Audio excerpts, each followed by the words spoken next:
Hi everybody, welcome back to the Back Nine Golfer.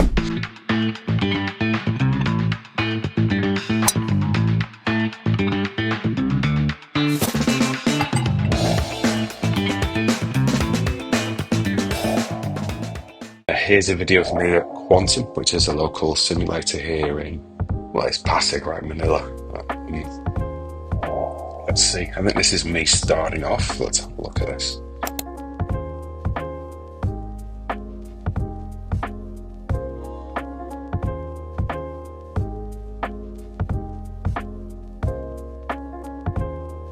So it's 100 yards, that'll be a 52 wedge, so let's have a look at this. I'm check 51. Oh man, can you see that there on the backswing? I don't know how I've got away with it for so long. This isn't the best angle because it's not showing my takeaway, and that's something I've been working on, which is a bit of a shame. But hey, it's the learning process, right? So I want that takeaway to be straight. It's not that takeaway, but that's awful. I've got that flaming elbow now. Let's check that again. Okay, let's see. Here we go. Oh, it's interesting now because I'm trying to change my posture. That's a nice takeaway. Oh, not like that. That's because of my loop. And I'm still coming over the top. Wow. Anyway, going back to my stance, I'm trying to be more straight. I'm hunched over and I'm not giving myself, this is a really bad angle. So you can't see my belly more, so I guess that's okay. But what I'm trying to do when I talk about changing my stance is I'm trying to give myself more room and get my hips out the way so I can bring the club inside, shallowing it, right? But look at that, look how close I am.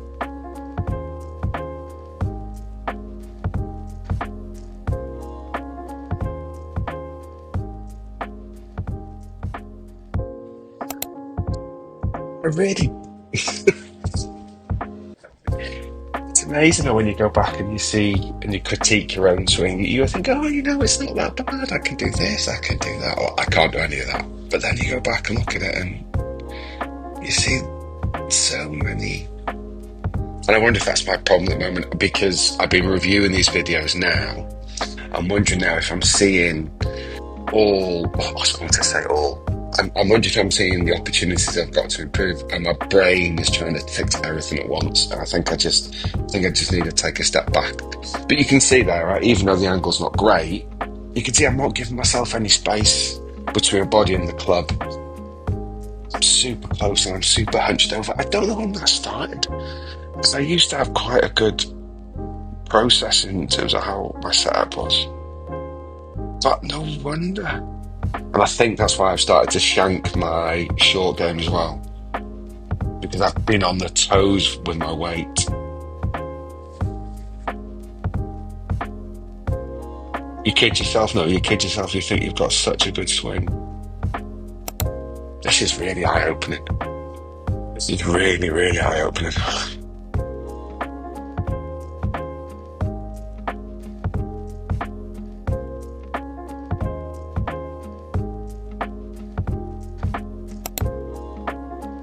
So yeah, just so you guys know.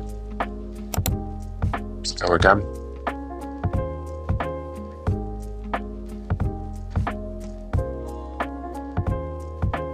I'm happy with that. Well, I think I'm happy with that takeaway. I can't really tell from this angle, but I'm not happy with that transition. And I know what I've been doing.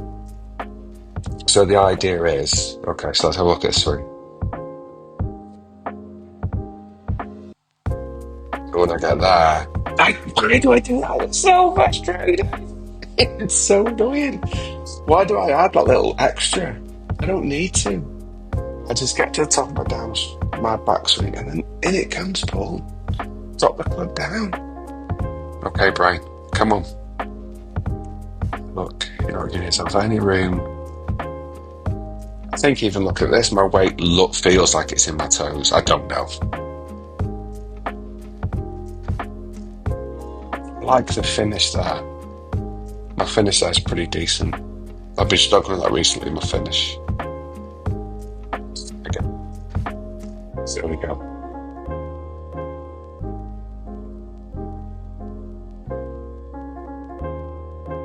Tempo isn't the tempo quick here. Let's do a count. 1, 2, 3, 1. Right, that should be the transition. Let's see. 1, 2. It's quick.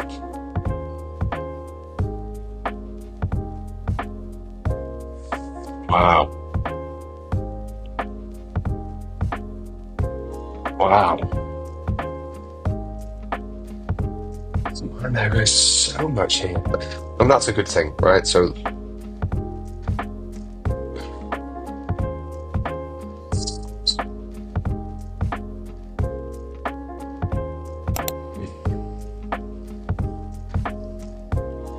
let's keep going. Even if I move my seat, I can't see if I'm bringing that straight back or not. It looks like it's quite straight. Oh, but that finishes to the left and it should be to the right. Okay. Why are you rushing that, Paul? Because look, that's not giving me enough room. My hands are so close to my body. My dad used to tell me you wanted like a 2-hand space, if you can imagine. From like your belly button down to your shaft of the club. Before anybody else thinks I'm talking about anything else. Like a 2-hand or 2-grip space you want, because you need that space to channel the club out.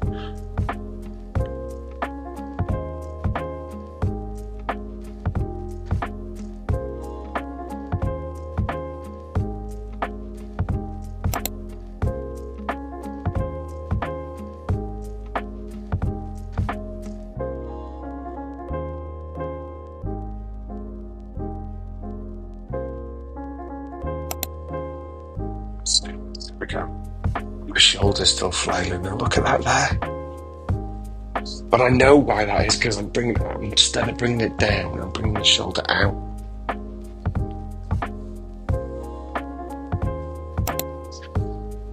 So just by looking at it, straight away I noticed that my club is too close to my body and I'm not got a good stance in terms of I'm hunched over. So those are the two things I noticed straight away. The other thing that I noticed is my downswing. My takeaway looks pretty cool, pretty straight. But what I don't know is if that's the case because the angle of the camera. But I don't like that. I like the loop, but I don't like kind of pushing it out. So I need to work on that.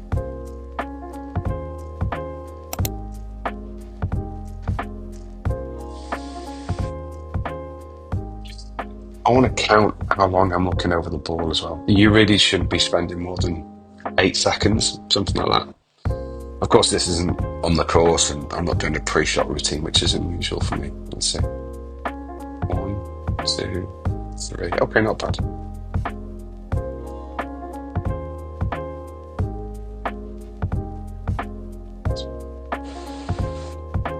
The flight of that looked quite straight. So normally what I try to do is break up my practice, right? I normally spend 10 minutes in different areas of my practice. So this is 10 minutes is normally what it takes there or thereabouts to do a whole rack or a whole stream of the balls that you see.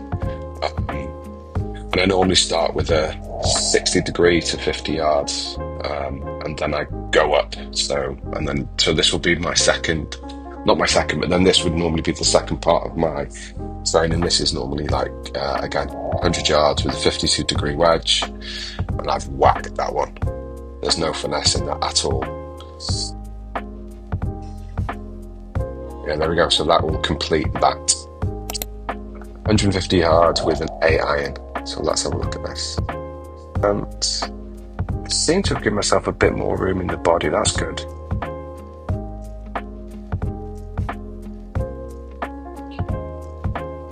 Oh, look.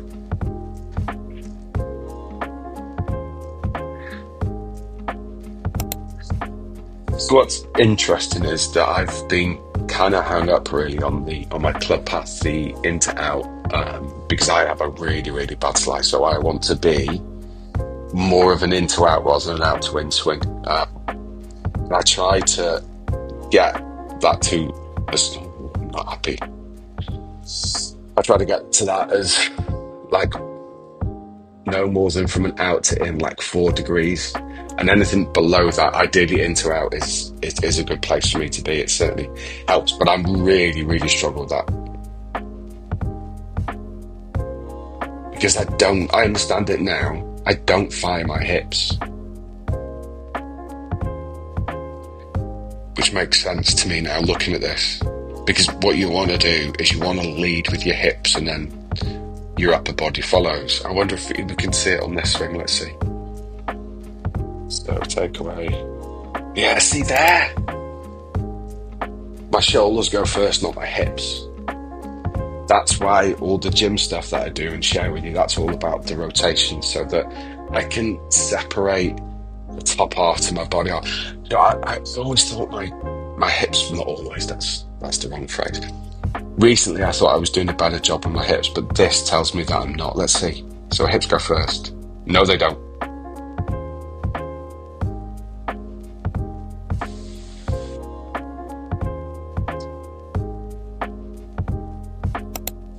So that into out was really good. Let's have a look at this. Oh, I'm not happy about something. Let's go again. I'm hunched now.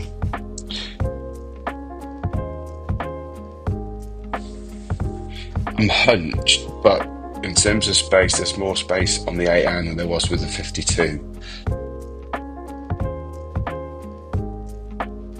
So it's like a 1 degree in to out.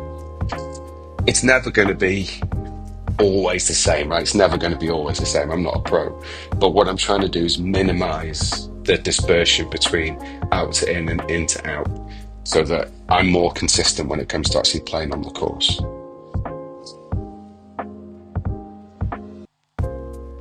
So what I'm noticing as well is my swing's not fluid. It's very, what's the word? Jittery.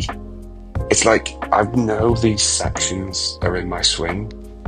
So like in my head, I'm thinking, this is the backswing. We'll watch it now, right? This is the backswing. Now pause, and this is the loop, and that's the downswing. Yeah, it's not fluid. But I keep telling you guys, I'm not the most gracious, but I can do better here.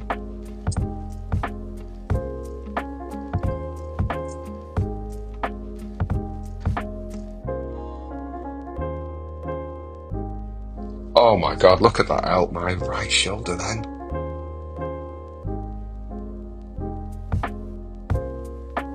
Aye, Paul. Actually, it's not aye, Paul. This is where you're at, Paul.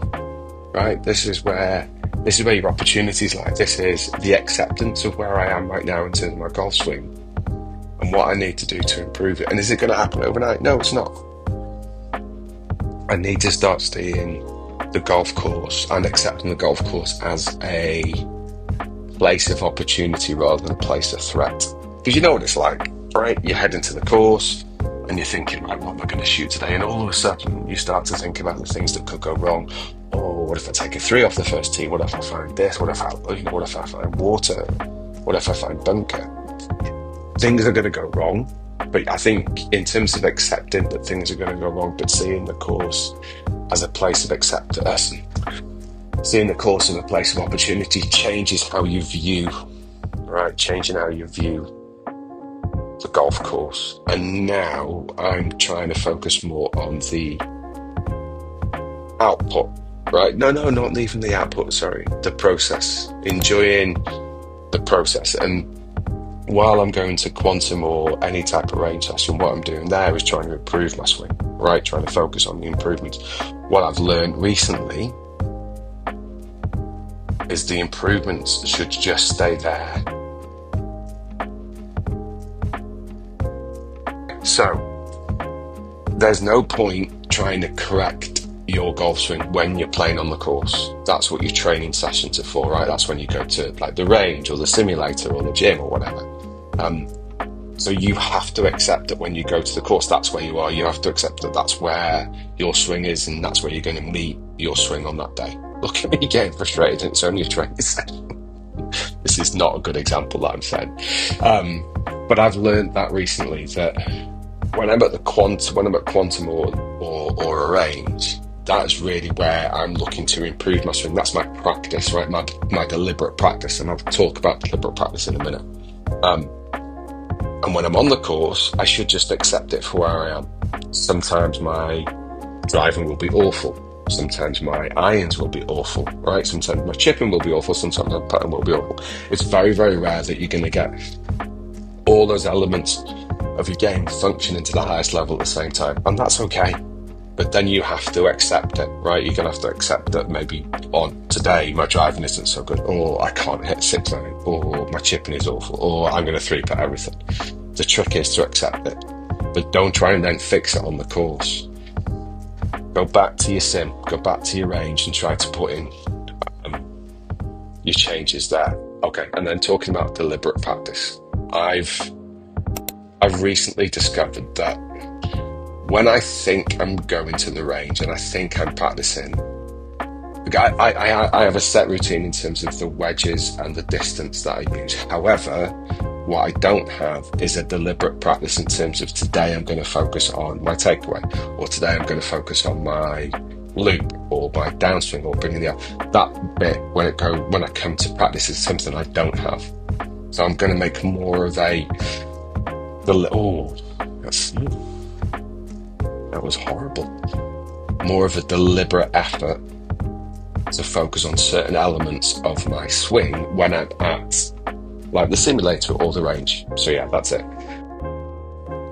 All, thank you so much for continuing to view my videos. I really do appreciate it. Please like and subscribe and follow and share, and please put in comments in terms of the things you like or you don't like. I really, really appreciate it. Thank you for your time. Have a great day. Thank you.